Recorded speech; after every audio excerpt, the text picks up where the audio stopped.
Hello दोस्तों, अब मेरा मोबाइल में मेमोरी फुल हो जाने के कारण बार बार वीडियो में डिस्टर्बेंस आ रही है, लेकिन मैं आपको फिर भी एक बार जरूर समझा कर दूँ।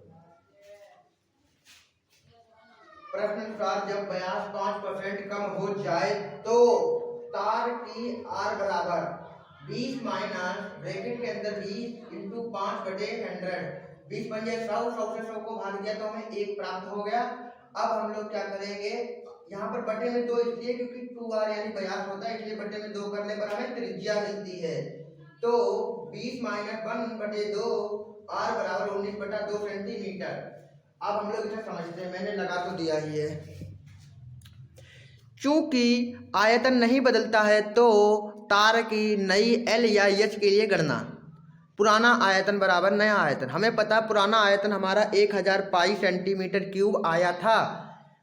क्योंकि मैं यहाँ बोलकर समझा रहा हूँ इसलिए आपको वहाँ पर मैं नज़र नहीं आ रहा हूँ। चलो जल्दी से इसे समझ लेते हैं। देखो, अब हमारा 1000 पाई सेंटीमीटर क्यूब बराबर पाई आर स्क्वायर एच नया आयतन के लिए।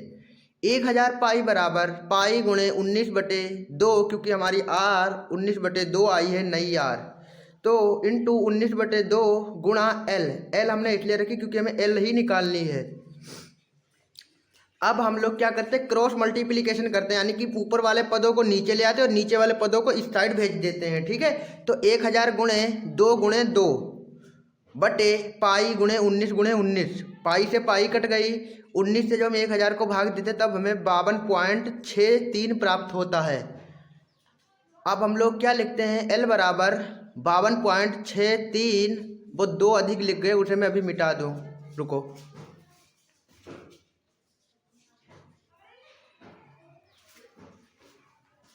हाँ, अब ठीक है, गुणे 4/19। अब हम जब 19 से डिवाइडेड करते हैं तो हमें 19 दूना 38 बचेंगे हमारे पास 14, क्योंकि 2 उधर के और 12 इधर के। 14 में जब दशमलव लगाएंगे तो हमें 6 मिल जाएगा। अब 19 सत्ते 133 बचे हमारे पास 13, 3 उतार लिए तो 19 सत्ते 133, इसलिए 2.77 गुणे 4।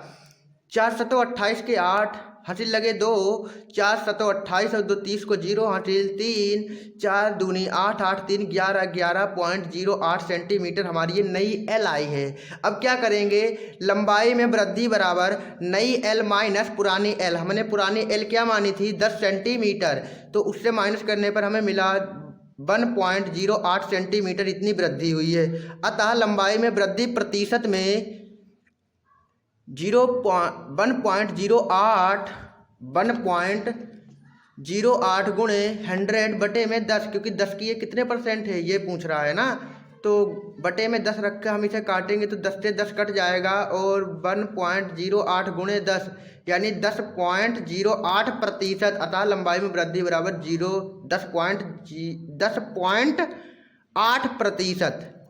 माफ़ करें, मैं काफ़ी तीव्र गति से पढ़ा रहा हूँ, लेकिन मेरा मुख्य मकसद था कि मेरी मेमोरी फुल ना हो जाए, इसलिए मैं जल्दीबाजी में बोल रहा था।